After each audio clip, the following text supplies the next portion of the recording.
Welcome to today's episode where we dig into an important question. Should you focus on your strengths or your weaknesses? So let's explore the advantages and the challenges of each approach and discuss how this decision can impact your personal and professional growth. Join me as I try to help you figure out the best way to direct your efforts for success. So, should you focus on your strengths or your weaknesses? My answer is yes, you should. My mum always said that she was trying to bring me up as a well-rounded person with a good general knowledge across a wide range of topics, or as my dad put it, a mind of useless information. What does that have to do with the question? I believe that you need to focus on your strengths, but build on your weaknesses over time. That way, you become stronger all round. So let's look at 10 key strengths that leaders need. How do you rate your ability in each one? Make a list of the ones you rate below 5 and be honest. Communication, number 1. Communication is obviously a very, very important skill for any sort of leader because you cannot get things done properly if you cannot get your message across and help people to understand what it is you need them to do so that you can achieve your mission. So the number one thing is communication. If you're having trouble communicating with people, maybe take some time out to read some information about that. Go and watch some videos on that topic. Learn how to communicate better. Sometimes it's just as simple as making a list of things and then going through the list rather than trying to talk off the top of your head. It's one of those areas where practice makes perfect, but also there is some key skills. I know when we're using radios, we talk about pitch and volume and all sorts of things like that to make sure that we get the message through clearly from one radio to another. And it's no different when you're communicating face to face, online, via an email. It really doesn't make any difference again. So make a list of bullet points and then go through those to make sure you get your message across. The second one is emotional intelligence. Emotion is not something many people like to talk about. It's something that interferes with your ability to work rationally. But emotion is important because we're dealing with humans. And the fact of the matter is humans are emotional things. So you need to make sure that you build on your emotional intelligence. And that means getting in touch with your inner self, as they say. Get to know how you react to people, how you react to someone questioning you, what your decision is, how you feel about things and how you feel about other people. Sometimes you've got people who are introverts and they don't really like being around other people. Other times you've got extroverts and they love being around other people. But whichever you are or whatever combination you are, it will affect how you emotionally relate to the people you're around. So building your emotional intelligence is also important. And again, it's not something that's necessarily learned through living life. Sometimes it's worth taking time to go and read a book about emotional intelligence. There's lots of content on that topic that you can look up online, or you can just go to a bookstore. Either way, building your emotional skills will set you in good pace for when you're dealing with other people. Number 3 is decision making. Decision making is one of those key elements. As a leader, often we have to make decisions rapidly, but we don't want to react to the situation. We need to respond to it. When we react to situations, we make decisions without getting all the information, thinking about what we need to do, putting a plan in place, and then going to go into action. Decision making is super important as a leader because in the end, that's really your key job, is to make decisions affecting your team. You need to practice decision making. That means looking at problems, making decisions about them, being able to justify those decisions, and also being able to explain to people clearly the steps involved in the way you got to that decision. So decision making is always going to be a super, super important part of being a leader. Next, we have problem solving, which is a little bit different to decision making. You've got to solve the problem before you make a decision about how you're going to fix the problem. So problem solving means getting together with people, finding out what the issue is, developing a list of all the underlying areas that are causing the problem, collecting information and ideas that might help you solve it, then working your way through a series of problems or steps until you get to a solution.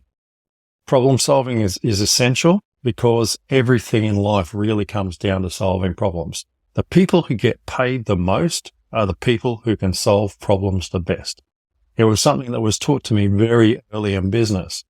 It's not that people couldn't do what I did. It's just that I was much quicker at doing it and I could solve their problems more efficiently than they could. So they were happy to pay for my services. Delegation. Delegation is an obvious one, and yet so many people who tell me they're a leader don't delegate. They do everything themselves because they feel that as the leader, it's their responsibility. It's not. As a leader, if you're not delegating tasks, you're not doing your job properly. People have specialist areas. Delegate that task to that person and let them go and do what they do. You have to develop the leaders of tomorrow. So unless you're delegating jobs to them, they never get the chance to lead either. And it's a key factor in the growth of any organization or business. You need to be able to look at things and delegate them out and entrust your people to be able to complete the task. Don't delegate to someone who can't do the task. Or if you want to delegate to someone who maybe doesn't have the experience, pair them up with someone to help them. But delegation is so important. You cannot take on everything yourself. If you do, you'll burn out. It's very simple. No leader survives on their own. Adaptability is also another key that we need to look at. In my world of firefighting, we need to adapt quickly. It is the key element of fighting fire. Fires change, the weather changes, the terrain changes, the people you've got available change, the amount of water you've got to put fire out changes. It is always constant change. So rather than thinking that things might change, we accept up front that things will change and we have contingency plans in place. It should be the same for you in business. You need to be adaptable. You need to expect things will go wrong. In fact, you probably need to expect that everything will go wrong and make sure that you have contingency plans in place. If you're like most businesses, you tend to work in one vertical. So it's not like you're working across a whole range of things like, say, carpentry, electrical, and plumbing. You're probably only doing electrical or plumbing. So therefore, the changes that you will see are more predictable because you have experience in that area. So you can put plans in place for those changes when they happen. But you need to be ready for them to happen. Nothing ever goes perfect. You might have one good day and then you'll have 5 bad days, or you might have 5 good days where you have 5 problems that you've got to adapt to. Either way, it is just normal for things to change. A leader needs to have visionary thinking. You need to be able to have vision of what you're trying to achieve, what you're trying to grow as an organization. As a business owner or a business leader, you need vision of where you're going, where your people are going, and where you're taking them. Just being able to say we're trying to achieve this is one thing, but being able to vision what you want to do and get people involved in that vision so that they can see it too is a major thing if you want to be successful. Being visionary means going beyond the normal. It also means looking to a future that is different and better, and things have changed from the way they're done today. Often you see people come into an organization and they look around and they go, oh, this is wrong and that's wrong. I'm going to change everything, and everything falls apart. And that's because they're trying to change things that have been in place for many, many years without understanding them. That's not being a visionary. A visionary has an idea, and then they look at what's going on around them. They look at what they need to change and whether it actually needs changing or whether their vision needs a little bit of tweaking. Visionary thinking is really, really important for a leader. You need to see more than what other people see if you're going to lead them towards a better future. Integrity is absolutely essential. If you can't be trusted, it's a waste of time. As a leader, the key element is you must be able to be trusted. People look to you. They follow you. They expect you to lead them in the right direction. When you can't be trusted, when you don't have integrity, it destroys people, and it can destroy whole organizations very quickly. We're not just talking about the reputation of a business, for example. We're talking about future businesses. There's nothing worse than having worked for an organization that actually lacked integrity. And then you go somewhere else, they go, well, we can't hire you because you worked for them and we know how they operate. So integrity is absolutely essential as a leader. At least if you have integrity, you can hold your head high and say, I did the right thing. It's a key element. Second last thing on the list is team building. Team building is absolutely essential. We need to work together to build our teams. And as the leader, we are part of the team. We're never above the team or below the team. We are equal with the team. It's our job to lead it, but we're one of them. If you put yourself above the team deliberately, they will see the gap. Now, it doesn't mean as the leader, they don't respect you or see a gap themselves, but operating as such, you should be able to switch in and out of your team as the leader. If necessary, go in and fill a place in the team if someone gets injured or is sick or can't turn up that day. And that's really key to team building. I think you need to be able to actually swap in and out. So being the leader is important, but being the leader and not being able to be part of the team is super, super important.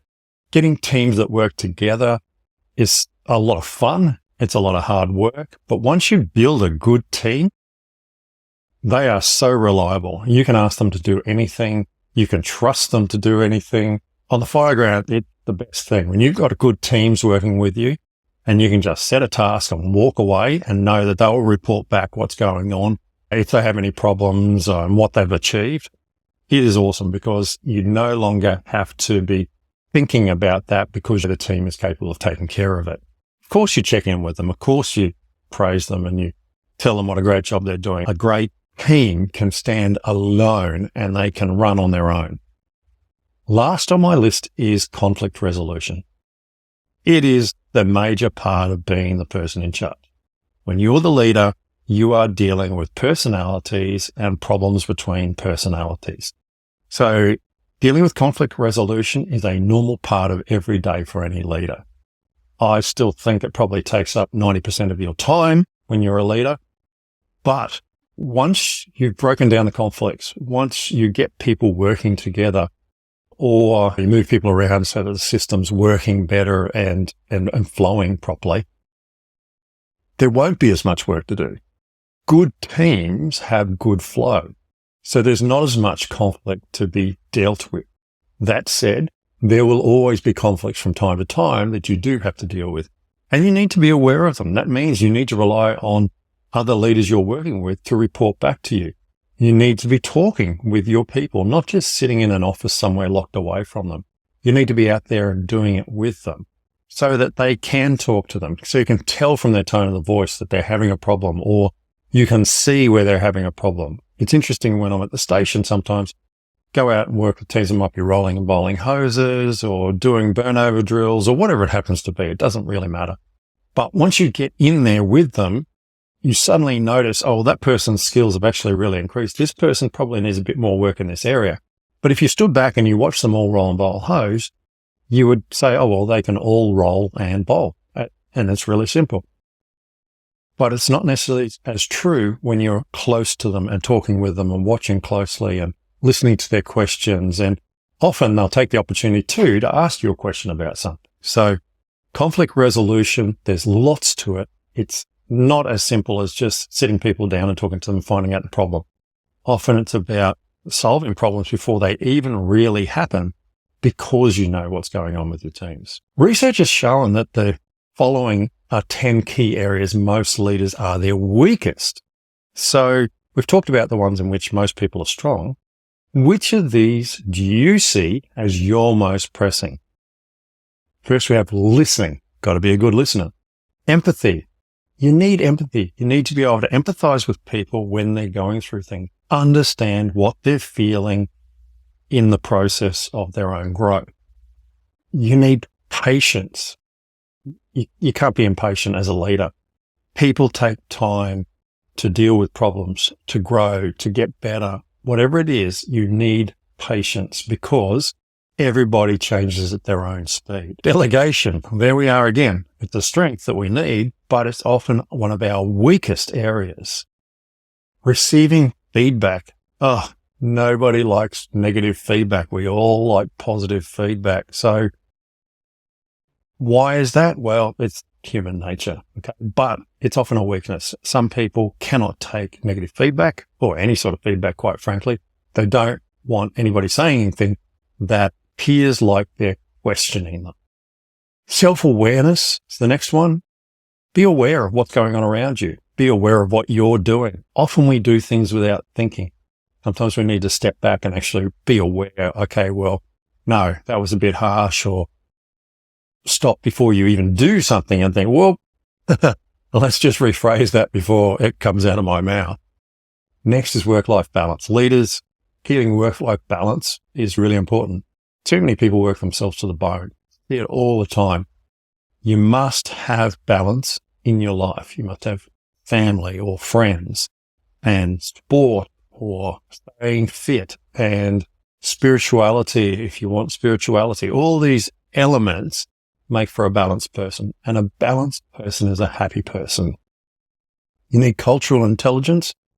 People don't understand different cultures, and that comes from being around other cultures, reading about other cultures, and learning about them. Understand that there's big differences in how you were brought up compared to the next person, even if you think they come from the same culture as you, because you don't know what their historical culture is. So get with it, learn a little bit more about people's cultures, get to know your people and their family situation, just that little bit, so that you can be a little bit more intelligent when dealing with them. Stress management, I think that comes in a little bit towards work-life balance. Stress management in itself is being able to deal with stress in the moment as well as afterwards or before. And so preparing for stressful situations. We go into a fire, we know it's going to be stressful, but within the time you're on the fire, you also have to manage the stress of people being in danger and doing things and making sure everyone's where they're supposed to be so that everyone's safe. And then afterwards, dealing with the stress of the feedback that comes from that. So stress management's a huge one. As I've always said, I like to meditate. It doesn't take long. Using an app, you don't really have to understand meditation. It will talk you through it, and it's very simple to do. And lastly, consistency. You need to be consistent in the things that you say and do. It's simple to jump around and change viewpoints, but you can't be one day saying, this is what we need to do, and the next day turning around and going, no, we need to do the opposite. Sometimes you're in a situation where that is the case, but I try and avoid it. You can't be flip-flopping all over the place, because then people, again, comes down a little bit of trust here, but people don't know what to expect from you. And it's very, very frustrating. The best thing about leaders is consistency, because you know what you're going to get. You know when they're in charge, you know how they do things. You get to know how they want things. And for your people, that's important because they get to recognize your consistency. Yeah, people change and they get new ideas, and suddenly you find out information. You have to flip from what you were doing. But if you explain the situation before you do that, it makes it a lot easier for people to understand that this isn't something inconsistent with what you've done in the past. It's a case of policies changed and you need to change this. So that's a whole nice big list of weaknesses, and I'm sure there's a few there that you have that you need to deal with, but have a think through them and see what works for you. Thanks for joining me today as we navigated through some intriguing questions about whether to focus on our strengths or weaknesses to enhance our personal and professional growth. I hope this discussion sheds a little bit of light on how balancing your strengths and areas for improvement can make you a more effective leader.